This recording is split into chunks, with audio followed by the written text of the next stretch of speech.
What's up, guys? Anthony DiGiovanni with SacredU Philosophy, back with another video with our favorite Chris. Today we're tackling more into the how to have a meaningful relationship, and today we're talking more about the necessity of healing and self-healing in a relationship, and I would argue prior to a relationship is probably when it needs to mostly be done. But Chris, how important is it to at least be working towards you becoming a more healed and more complete you before you enter a relationship or while you're in a relationship? Is that important at all? Oh, it's everything. Okay. It's everything. And I'm gonna try not to go on a tangent today or a rant. Okay. But one of the things that actually really grinds my gears is when people consistently put blame or responsibility on other parties. Is there some logic behind that process sometimes? Sure, but I think in anything, you must first point the finger at self. With anything.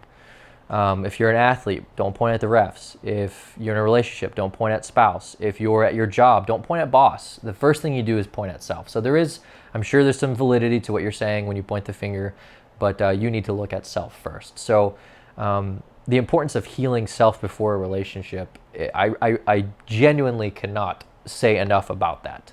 In a past video, we talked about different seasons of life and why I think that, for the most part, people shouldn't get married before 25. Now, that's not saying okay, I know you're watching this, you've had a successful marriage for 20 years and you were married before 25. It can't happen, but I think for the most part, people haven't finished their process, even by 25, working on themselves. Right.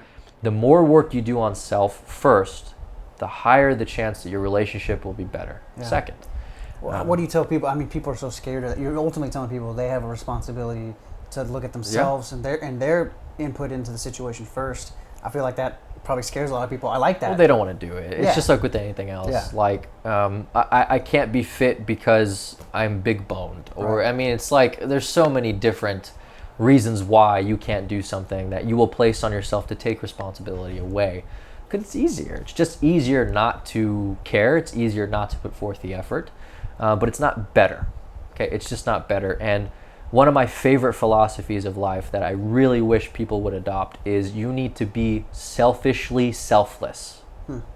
Meaning it's okay for you to take care of self in order to take care of others later. Yeah. In terms of taking care of your career, going to school for, let's say you get a graduate degree, 7 to 12 years is a very selfish act. Oh, yeah. Because it's hard for you to maintain relationships. It's hard for you to bring money to your relationships, including the ones that already exist. And when I say relationships, I don't just mean partner. Yeah. You can't go out with friends as much because you're in debt. You can't. There's a lot of things you can't do because you're a student.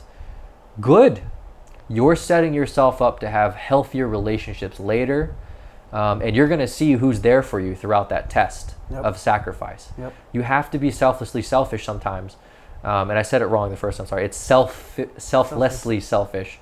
I like that. You have to be willing to put yourself first in ways that grow self, not putting yourself first in ways that are detrimental to other people. Yeah. The analogy I like to use is if I'm a basketball player and I have a broken leg and I go onto the court, how many points do you think I'm going to score that night? Right? Might as well just put you right back on the bench. If I'm entering into a relationship or stepping onto the court in this analogy, and I have a broken leg, there's something about my personality that's flawed, or my career that's out of place, or just there's something in my mood that's off.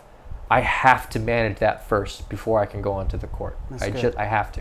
And I think I would argue people who don't do that, eventually that catches up to them, and they're in a stance of resentment or anger, and they don't know why. And it's because they never took the time to be selflessly selfish. That's a great one. Young couples out there, if your partner wants to go get a graduate degree, let them do it. If your partner wants to move to get that degree, let them do it. You cannot and will never be able to manipulate everything in your life. If you're meant to be with that person, then it will come full circle. You guys will work on it and they will move back. Yep. Don't, for the most part, there are exceptions to everything, so I don't like saying things definitively all the time. Don't move with them. Let them pursue their dreams as you pursue yours. Yeah. And if your paths meet later again, as I'm not saying you guys are breaking up, but if your paths stay together as you individually pursue your own stuff, you're going to be better for it later when you reunite. Some of the best relationships I saw in college with teammates was that situation. Was him, you know, on the football team with me, Right. and her at another college, you know, at A&M or something, and they lasted for 5 years doing that somehow, and then now they're married, you know. Yeah. And there was no imposing of the wills or manipulation. They were able to take care of their own egos, their own needs, their own selfish goals, and selfish has such a negative connotation to it now, and it doesn't deserve it. There are times when it's actually incredibly selfless to be selfish. Yeah. Because you know, you can say in 10 years this is going to benefit whoever I'm with. Yeah. In 10 years this is going to benefit my kid because I'll have the money to put them through college. In 10 years this is going to... Being selfish is sometimes the best thing you can possibly do. Yeah, I agree. Yeah. To top it off, what would you say to the people, I hear this a lot, that would agree with you that there's a necessity to heal, you know, before they enter a relationship or even while they're in it, but they're too afraid. You know, these are their own words. I've heard this. Too afraid to go in there. They're too afraid to look inward, and I understand why. Like, it's sometimes, depending on what we've been through in life, it's pretty scary to look at the scars and try to open those back up. What would you say to encourage?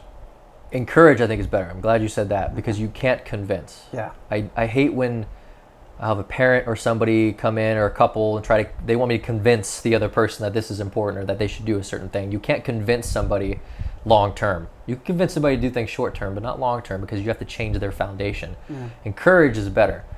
I wouldn't really say, I don't think there's anything in particular you can say. In past videos, I've talked about environment. I would try to create an environment that is stable and ready to have that conversation when they're more able to receive it.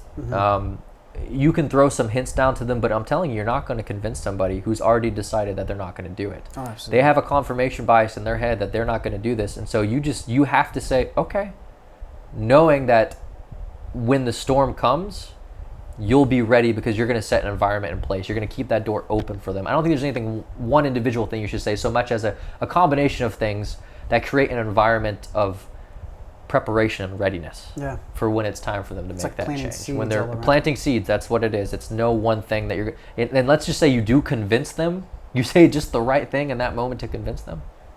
Chances are you actually didn't change them at all, because they're going to go right back to what they were doing, because you have to change foundation for things to change long term. And foundation is environment, keeping the environment set. That's why consistency in terms of sleeping and working out and eating healthy, not when you feel like it, or when you're sick, okay, now I'm going to eat some vegetables because I'm sick, all the time. So when that moment comes for you to do something that you know you need to do, or a change that you know you need to make, your environment is ready to support that change. And along those lines, I know you deal with this in your own practice, but I don't know where I heard this, but someone told me that you don't want to take people's victories from them, because then it's not theirs, and then it's not going to last. It's kind of along the lines, right, of what you're saying is you can't convince someone, and also you shouldn't want to, because then you're taking their win. And you're teaching them to be dependent on somebody else's information instead of their own information. And most people have the answers already. Yep. And they just need to have the confidence, which comes from many different things that are beyond the scope of this particular video, to do that. And that comes with time and the right environment. But yeah, you don't want to take the win away from them, because it becomes just a requirement. You have to have that relationship to have the win. That's what you're teaching them. Yeah. And they don't. They don't. I want my clients to see that they don't need me. Yeah. That's the point, is for them to leave. And I tell my clients this, almost all of my clients, I've told this to them at some point, is, listen, my goal for you is to never see you again. And I say that in the nicest way possible, but that means I've done my job. Don't, shoot me an email, let me know you're doing all right. Or send me a postcard when you go on vacation. I'd love to see how your life is doing, but we don't want them to be dependent. We want them to have their own victories. That's awesome. Yes. Awesome, man. Yeah. There's some good advice for you guys on the necessity of healing in a relationship. Chris, thank you. Yeah, you're welcome. If you guys like it, hit the thumbs up below, comment below as well. Yep. If you guys have further questions for Chris, or just want to comment about the video, let us know. We'd love to chat to hear it. And love to respond. Yeah. Share this video too with people that might need it, and then as always, subscribe, hit the notification bell, hop on over to Chris's channels below. Yeah, links below in the description. You can subscribe over there for more great information from him. Yeah. Again, thank you. No problem. Thank you guys for watching.